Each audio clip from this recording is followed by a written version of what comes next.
Good morning, everyone, and welcome to this week's session. A couple of points that I wanted to spell out before we went ahead.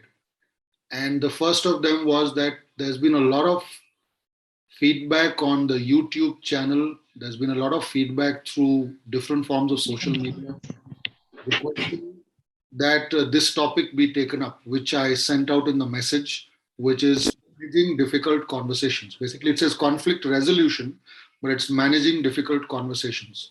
The second point is that there's also been a request if we could have a fortnightly session rather than a weekly session.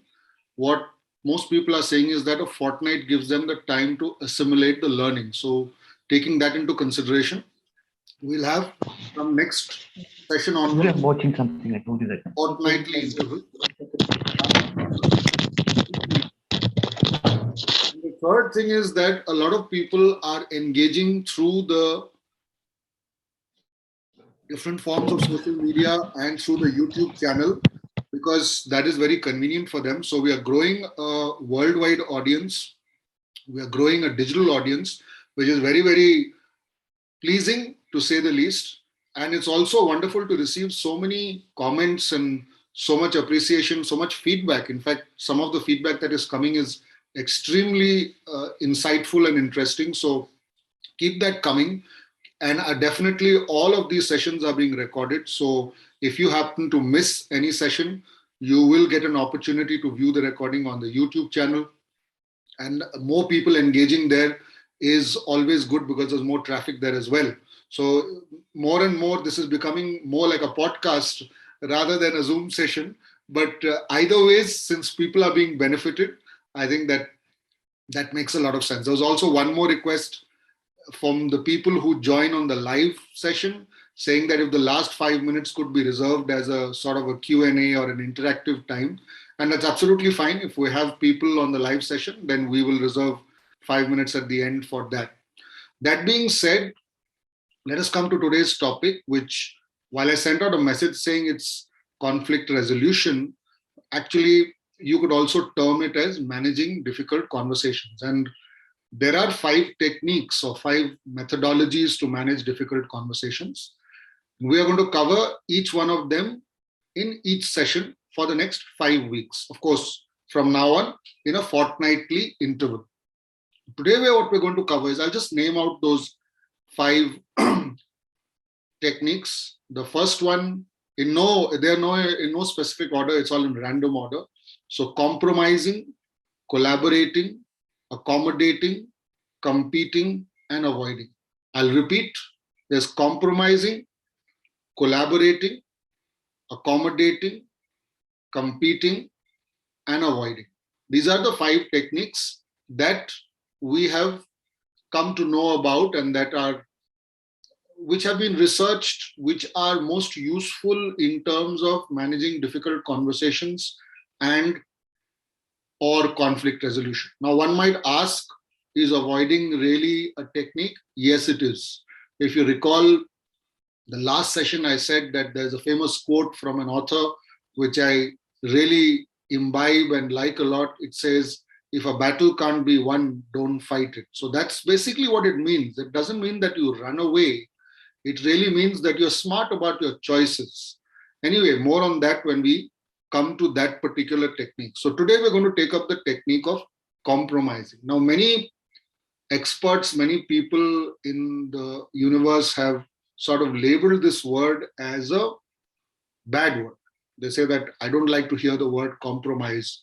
Compromise means you're giving in, etc., etc., etc. And a lot of people have sort of positioned this as something that one should not even consider in any point or at any point of time in your life. I think that is being very unfair to the word. The word, which comes from the English language, of course, is not necessarily a bad word. And I don't think that it's a bad technique or style to imbibe. And on that note, I would like to say that there are no bad techniques or styles. There's no greater than this or better than that. None of these techniques are superior to the other. They're all situation dependent. If you read about leadership, you will realize that there is something called situational leadership. So this is situational techniques. Based on the situation in which you are in, you need to apply the technique which is most suitable for that particular situation. And therefore, saying that compromise is a bad word, or this technique is a bad technique, or don't use this technique and use the other technique, I think would be doing great injustice to the entire process and to the entire objective that is trying to be achieved. So, what does it mean when one says that compromising is a technique? The most relevant thing which comes to mind is that when you talk about compromising, you're talking about searching for a solution that fits the pocket, the size, the framework of all participants involved in the conversation. And again, what will come to mind now is that there are these famous sayings that we have learned from the time we were children, that you can't please everybody, you cannot keep everybody happy. So I think that we need to put this entire thing into proper perspective. We're not talking about keeping people happy. We're not talking about pleasing everybody. We're talking about a specific situation in which there are maybe two or more parties, and all are working towards probably, if not a similar objective, but are working towards something which is in the vicinity of similarity. And there has to be some kind of conversation that allows each person to walk away with a feeling that there is something that has been done that takes care of their needs, their thoughts, their desires, and their objectives. So when we talk about finding a solution that fits the needs and objectives of all the parties, this is the compromise we are talking about. This is the style that we are talking about, where we are able to afford a solution that comes across, or that is something that gives all parties involved in the conversation something to take away. So if you recall, when we were children, I don't know whether the same practice exists now, I'm sure it does, but when we were children, if we went for a birthday party, we would get something called a return gift. So when you are having a difficult conversation scenario and the technique of compromising is being used, I think that this is the return gift that you are giving, or that is being worked out for each participant, to take away something from the process that allows them the opportunity to afford the fact that they have got something in the bag which allows them to come back and visit this entire thing another day. The second thing that one could position into this thing is that you split the time between different topics. Now, what happens is that when you're having this kind of a scenario, when there's a difficult conversation happening, or when there's a conflict which needs to be resolved, there'll obviously be different angles from where people are coming. There'll obviously be different attitudes from which people are bringing. There'll obviously be different perspectives and points of view which people are bringing to the entire piece. And when you, as a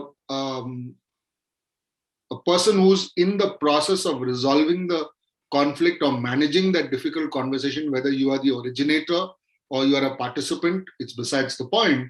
When you start splitting the time between the different topics or the different perspectives and views available, that's when you begin to realize that every opinion has its merit, and you can't discard any one opinion simply because you don't agree with it.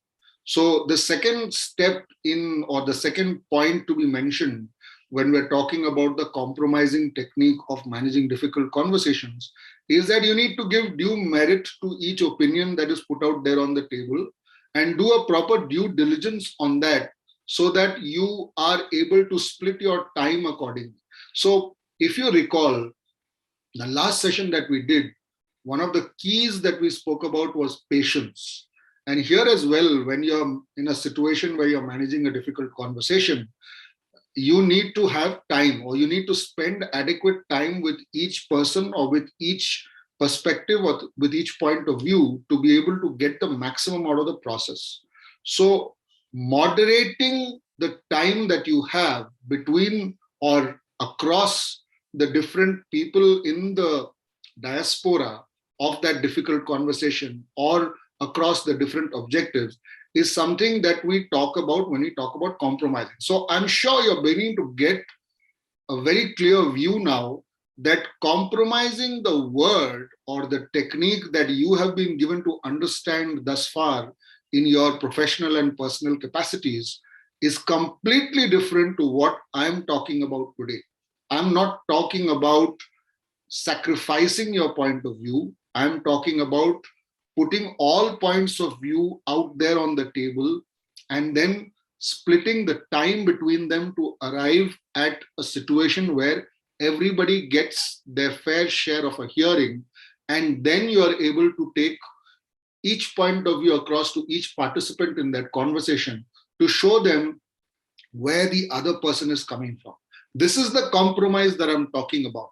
I'm not talking about, okay, you take 50 and I'll take 50 and let's call it quits, or let's split the difference. Although that is also a technique. And one of the things that a sub technique of compromising we can say is that let's split the difference. That is part of the bargain, but I'm not talking about that currently. All I'm saying here is that the technique of compromise, which we have been given to understand thus far, is very different to what I'm talking about. I'm talking about spending adequate time. I'm talking about taking in all the views. I'm talking about putting your time across each of those views. I'm talking about presenting the other person's perspective to each person in the conversation, and then arriving at some kind of I can't say a solution, but a point of view which allows for everyone to take away something from the entire process. So that's what we're talking about when we talk about compromising. We're not talking about 50-50 or splitting the difference. Now coming to that, why do I say?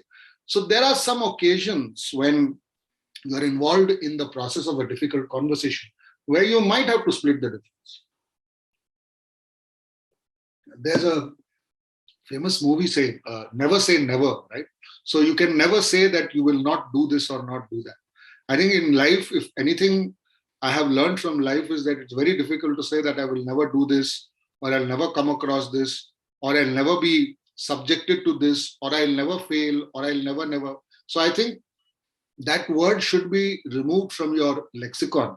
And you should always remember that there is a possibility of these things happening. So when we talk about splitting the difference here is there may be a situation in this difficult conversation scenario where you may have no other option but to give partial concession to each party involved.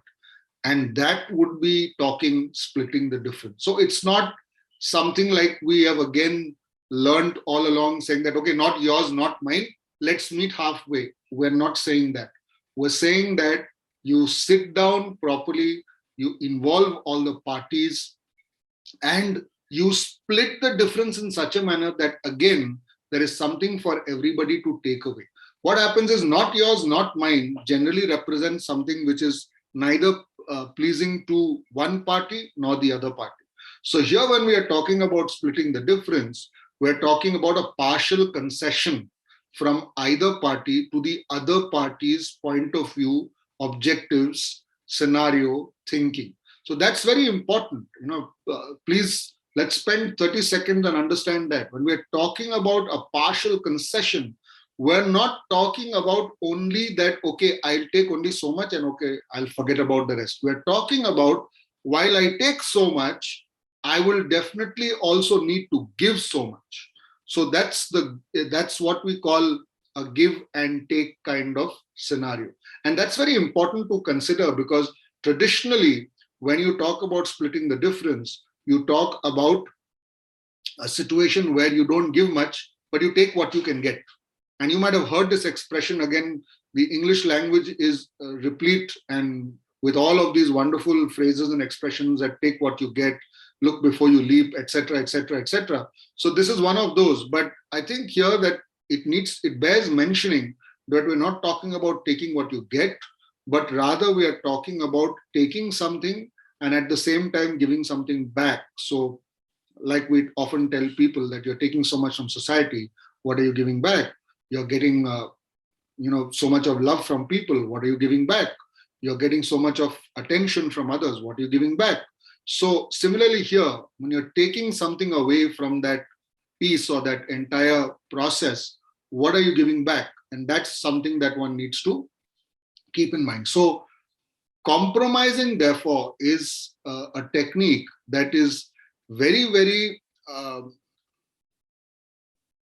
something which falls in an intermediate uh, area between two other techniques, and we'll touch upon that when we cover the other techniques. But it's not something that completely destroys your position. It's something that actually allows you to bargain from a position of strength. And why do I say that? I say that because it allows you to impress upon the other person, if you're the person originating the conversation, where you're coming from. And that's very important, because in many difficult conversation scenarios, you are unable to do that. So compromising is not a bad word. It's not something which one should shun. It's actually something which one should embrace, because you're getting an opportunity to project things in a way that the other person will be part of your thinking, your innovativeness, your, the way you're coming from, etc. And the last thing which I'd like to mention, these are all short nuggets. The last thing that I'd like to mention when we come to compromising is that moderation is the key. If you were involved in dramatics when you were in school and college, you would have been part of a lot of debating and elocution and just a minute, or we call them jam sessions, etc. Nowadays they have different names.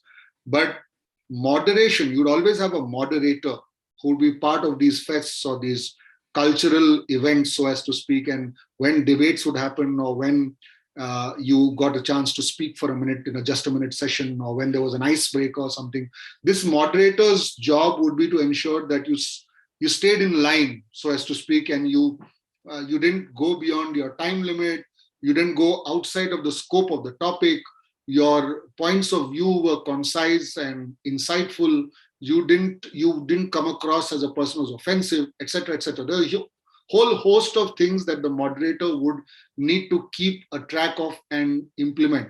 And that's exactly the same thing here. When you're in a difficult conversation scenario and you are using compromising as a technique, you are a moderator. And therefore, all of those things that I mentioned, which a person does when they are in that moderating kind of role, unlike what we see today, of course, when we look out on social media or on television, I think the moderators have become the interrupters rather than moderators. So what we're talking about here is a person who has a holistic vision towards the process, is committed towards ensuring that all parties get their fair share of a hearing, is committed towards projecting and presenting the points of view of each party to the diaspora involved in the conversation, is committed towards giving each person or each participant the time that they need to present their point of view, is committed towards bringing people to the discussion table, offering them innovative and insightful solutions in terms of telling them what they could take and what they could give, etc., etc. So this is a technique that actually makes you or gets you involved into the entire process of negotiation, if I could call it that, in a much, much more comprehensive way than you could ever imagine.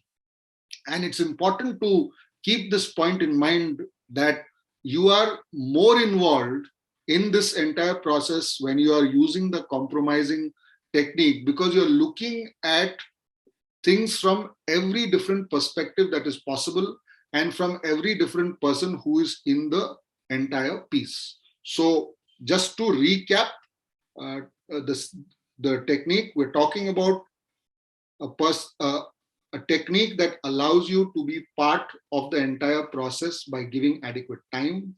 Splitting the difference doesn't mean only taking, it means giving and taking. Moderating means coming across as a person who gives everybody their fair share of a hearing. And partial concession means allowing a person to take away something from the process so that they feel that they have come and they have been heard, and they have got something for what they have given. So that's what the compromising technique is all about when we talk about managing difficult conversations.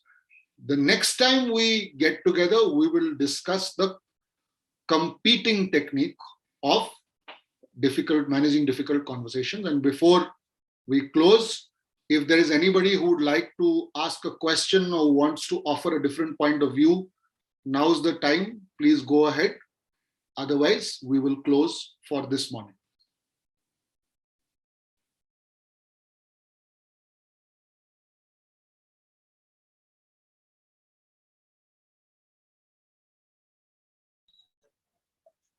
Thank you, Doctor. It was quite insightful.